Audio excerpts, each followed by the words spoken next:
Keluar masjid, Allahumma inni as'aluka min fadlik, berikan aku rezeki ya Allah. Kenapa keluar masjid minta beri rezeki? Karena selepas kita dapat rezeki, semuanya kita pakai untuk bekal menghadap Allah Subhanahu wa ta'ala. Makin kaya, makin banyak duit, makin cepat masuk ke dalam surga. Bila ada orang mengatakan orang miskin lebih dulu masuk surga, miskin yang bagaimana? Keluar dari masjid, kita diajarkan Nabi baca doa, Allahumma ftahli. Nak masuk masjid, Allahumma ftahli abwaba rahmatik.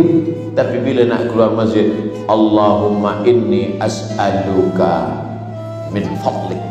Keluar masjid, Allahumma inni as'aluka min fadlik, berikan aku rezeki ya Allah. Kenapa keluar masjid minta beri rezeki? Karena selepas kita dapat rezeki, semuanya kita pakai untuk bekal menghadap Allah Subhanahu wa ta'ala. Makin kaya, makin banyak duit, makin cepat masuk ke dalam surga. Bila ada orang mengatakan orang miskin lebih dulu masuk surga, miskin yang bagaimana? Sudahlah miskin, tak bersedekah, tak solat, mencaci maki Allah Ta'ala. Di dunia sengsara, di akhirat neraka jahanam sudah siap belum? Na'udzubillah. Oleh sebab itu, kalau kita baca hadis-hadis yang banyak, maka orang yang banyak rezeki itulah yang lebih dulu, lebih dekat, lebih masuk ke dalam surga.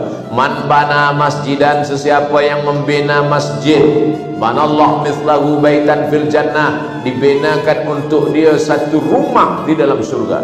Masjid ini masjid wakaf. Mudah-mudahan yang mewakafkan masjid ini diberikan Allah ampunan surga, diberikan tempat yang layak, diampunkan segala silap salah dosa. Man bana masjidan, siapa yang membina masjid, maka semua orang yang beramal subuh ini sembahyang qabliyah, masuk masjid tahiyatul masjid, selepas itu qabliyah subuh, selepas itu salat subuh, selepas itu zikir dan doa, selepas itu tazkirah, selepas tazkirah soal jawab, selepas soal jawab breakfast, maka mengalir pahala-pahala tak putus. Itulah yang dikatakan Nabi dalam Sahih Muslim, idza matal insan, kalau manusia mati inqata'a, putus. Tapi ada yang tak putus, shadaqatun jariyah, sedekah jariyah. Jadi anak-anak muda belia, puan-tuan, mesti dalam pikiran kita ni kita tanamkan, sebelum aku mati aku mesti bina masjid. Amin. Sebelum mati mesti bina masjid. Sebab itulah amal yang menolong kita. Tapi selepas kita bina masjid, kita sholat juga. Sebab sekarang ini banyak juga orang selepas dia bina masjid, awak tak ke masjid? Tak, saya tunggu amal jariah aja. Mana boleh? Kita bina masjid, kita wakafkan Al-Quran, kita galikan perigi untuk orang berwudu, untuk mudahkan minum, untuk memberikan amal jariah. Datanglah saat menjumpai Nabi SAW. Ya Rasulullah, ummi matat, mak saya sudah mati, meninggal dunia. Afa atasaddaqu anha, kalau saya bersedekah, sampai tak sedekah ni untuk almarhumah bunda mak saya. Kata Nabi SAW, tasaddaq ya Sa'ad, Sa'ad sedekah, sampai sedekah. Ayu sadaqatu afdal, sedekah apa yang paling afdal, yang paling utama ya Rasulullah? Kata Nabi SAW, saqiyul ma, memberikan air minum. Maka sampai pahala. Tempat air wudu, memuliakan anak yatim, fakir miskin. Orang yang mendustakan agama bukan orang yang mencaci maki Al-Quran. Orang yang mencaci maki Al-Quran jelas kafir. Orang yang mendustakan agama, siapa dia? Apa kata Allah? Ara'aital ladzi yukadzibu biddin. Tahukah kamu siapa itu orang yang mendustakan agama? Fadzalikal ladzi yad'ul yatim. Orang yang menyia-nyiakan anak yatim, orang yang membiarkan fakir miskin. Mereka itulah orang-orang, kata Nabi dalam Al-Quran yang dibacakan, fadzalikal ladzi yad'ul yatim wa la yahuddu 'ala ta'amil miskin fawailul lil musallin. Orang yang sholat itu pun juga mendustakan agama, sebab dia lalai dalam sholatnya. Maka kita senantiasa mengingat Allahu Akbar, inna salati wa nusuki wa mahyaya wa mamati rabbighfirli warhamni wajburni warfa'ni, at-tahiyyatul mubarakatuh, Allahumma hdina fiman hadait. Senantiasa ingat kepada Allah SWT. Itu sajalah bekal yang akan dibawa menghadap Allah. Wallahi, kata Nabi, demi Allah, wallahi demi Allah, inilah astaghfiru ila rabbi, aku beristighfar memohon ampun, wa atubu ilaihi, dan bertaubat 100 marrah fil yaumi wal lailah. Sehari semalam 100 kali Nabi bertaubat, beristighfar. Hadis ini problem, muskil. Sebab apa? Nabi tak ada dosa, Nabi terpelihara. Kenapa dia beristighfar, bertaubat 100 kali? Dikaji-kaji oleh ahli hadis. Kenapa Nabi bertobat 100 kali? Apa dosa Nabi? Nabi tak ada minum khamar, Nabi tak ada berjudi, Nabi tak ada berzina, Nabi tak ada makan riba. Kenapa dia bertobat 100 kali? Rupa-rupanya taubat Nabi bukan sebab zina, bukan sebab khamar, bukan sebab judi. Lalai, lupa sekejap pun sudah dianggap sebagai dosa. Kalaulah lalai itu dianggap dosa, rasanya kita inilah paling banyak dosa. Sebab sikit-sikit lalai, sebab sikit-sikit lupa, sebab sikit-sikit lupa. Tazkirah ni pun lupa. Ustaz Abdul Somad, saya lupa. Jangan takut, sebab dah ada orang Jepun yang menolong kita untuk ingat. Nama dia Sonic and Panasonic. Mereka ini datang mengingatkan kita. Maka hari ini rekod semua. Jangan takut, jangan khawatir, yang lupa diingatkan lagi. Ustaz Abdul Somad, saya tak ingatlah apa tazkirah Ustaz tadi. Jangankan tuan-puan, saya yang menyampaikan pun lupa. Manusia, al-insan, manusia, makanul khata' wan nisyan, tempatnya lupa, silap, salah. Bila ada orang berkata saya tak pernah silap, saya tak pernah lupa, saya tak pernah salah, masa itu dia sedang silap, lupa, khilaf dan salah. Oleh sebab itu maka kita yang lupa ini diingatkan balik. Ingat mengingatkan itu bahasa Arabnya tazkirah. Hadhihi tazkirah, ini majlis ingat mengingatkan. Faman syaa dzakarah, siapa yang nak ingat, ingatlah dia. Siapa yang tak ingat, maka lupa, lalai, itulah yang akan membuat dia masuk ke dalam azab Allah Subhanahu wa ta'ala. Mudah-mudahan kita sampai hari kiamat selamat daripada lupa. Sampai manakala malaikat maut mencabut nyawa pun kita tetap saling ingat mengingatkan. Watawasau bil haq, watawasau bis sabr.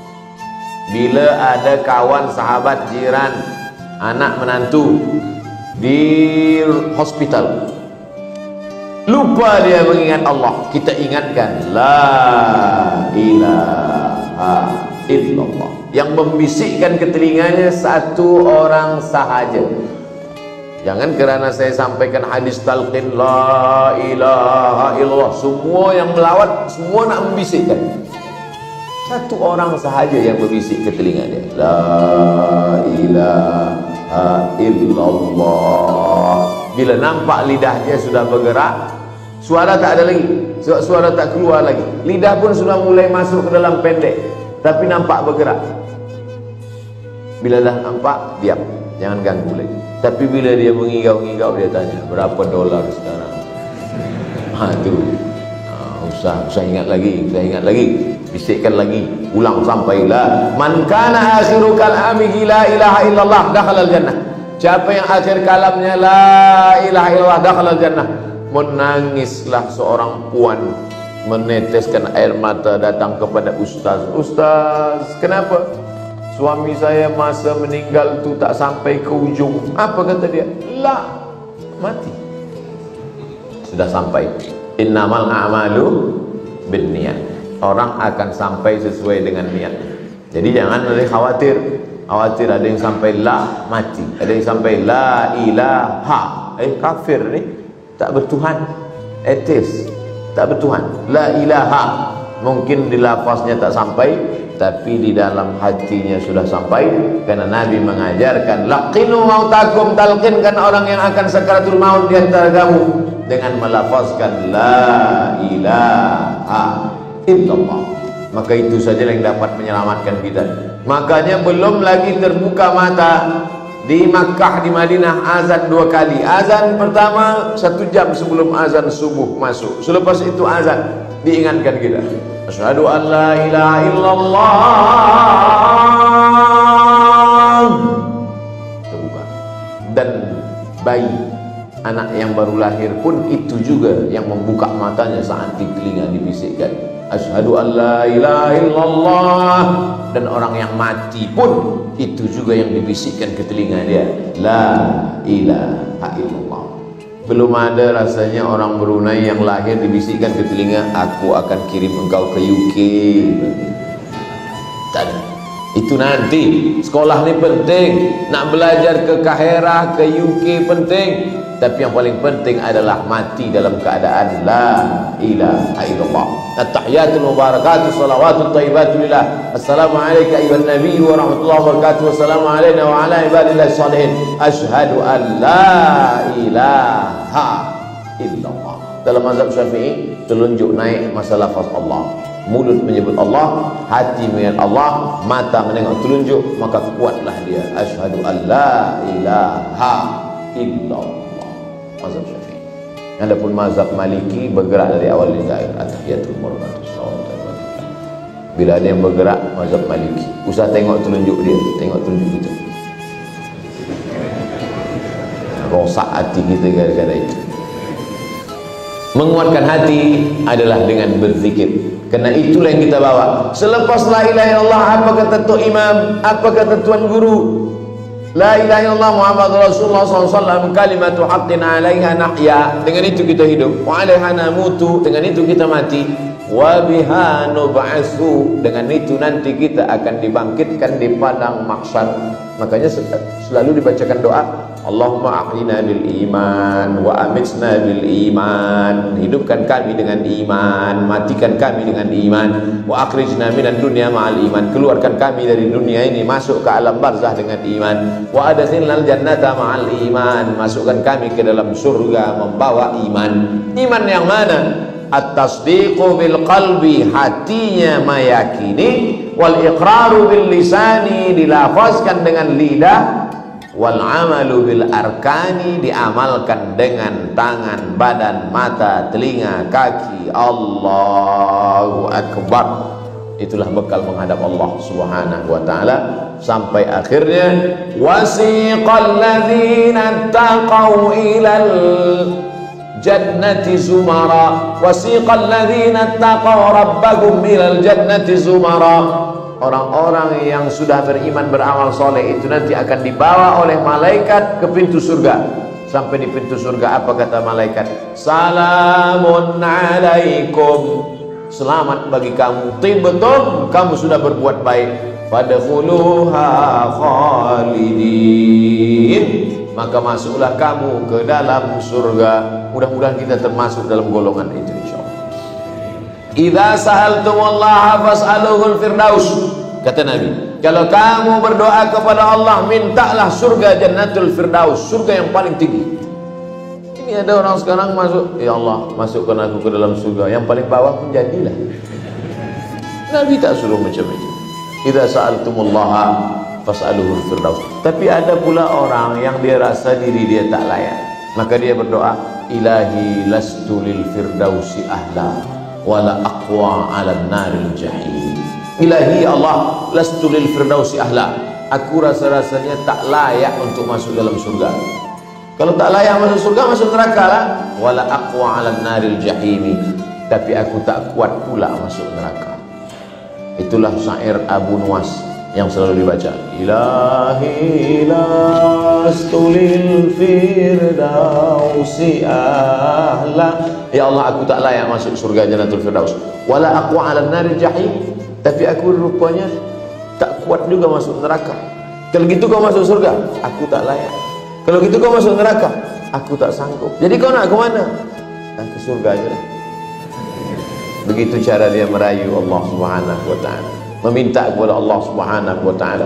Maka kita selalu minta, jangan minta masuk surga, karena semua umat Muhammad SAW pasti masuk surga. Tapi mintalah selamat dari neraka, karena belum tentu umat Muhammad SAW selamat daripada neraka.